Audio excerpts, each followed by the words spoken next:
tropical North Queensland. You're listening to John Mackenzie's Morning on 4CA 846. Oh, and this is a gentleman who's actually been very prominent in this debate on the dredging. He's an engineer by trade, if I remember rightly, and his name is Peter Senior. Peter, you're talking to Tim Nicholls. Thanks, John. Good morning, Peter. Good morning, Tim, and welcome to Cairns. Great to have you here. Thank you. I'd like to follow up on some of the comments that you were just making, in particular about the Trinity Inlet dredging. You talked of lack of transparency, and you're absolutely right, but worse than that, Tim, is gross misinformation. Right. Now, you said, and I was delighted to hear you said that 360 million that the draft EIS put forward needs to be tested. Can I check a couple of points with you on that? Please do. Our group, and that's Friends of the Port of Cairns, or we're actually just incorporating at the moment, together with some engineers and Cummings Economics, put forward a submission that showed that draft EIS grossly exaggerated the costs. We came up with a considerably lower figure, and it was very clear that the consultants for Ports North had exaggerated the figure.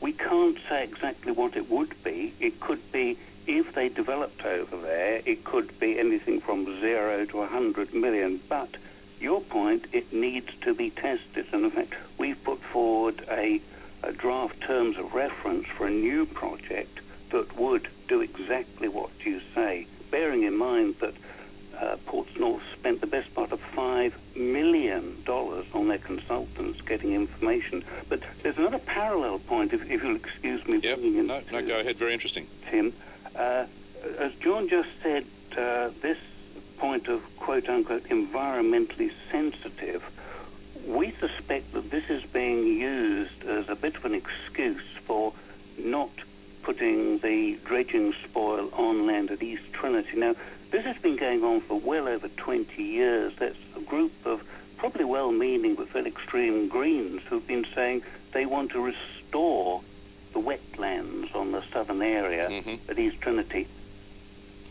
Tim, there never were any wetlands there. This is a furphy. It was actually grasslands and salt pan there. Yeah.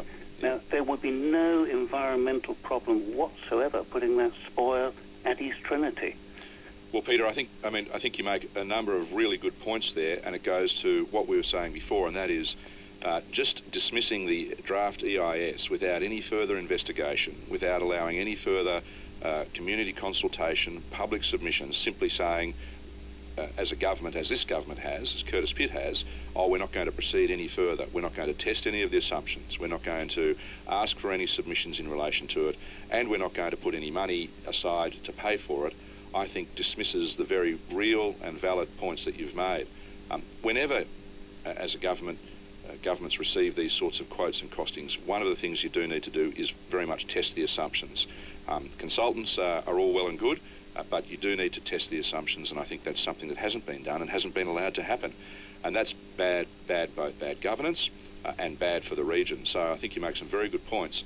And I'd be very happy if you wanted to send me that submission that you have prepared, that draft submission that the Friends of the Port have prepared, to take that to my party room and to look at that further.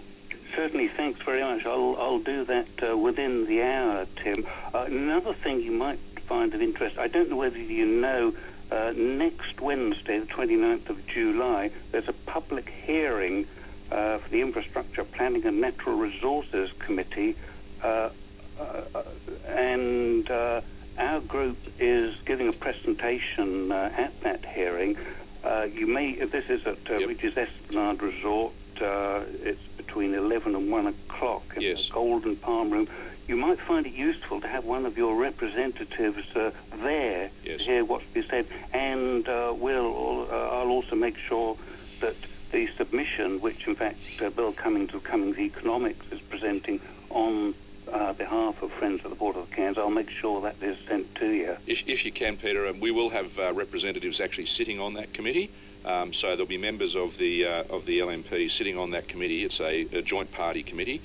So I'll ensure that they are alert to what you're presenting and make sure that they look to ask some questions and get some very detailed information from you, Peter. Very, very handy to know that indeed. So if you can send that through to my email address, clayfield@parliament.qld.gov.au, I'll certainly make sure they're briefed up on it. Good as done. Great talking to you. That gives us great hope. Thanks very much.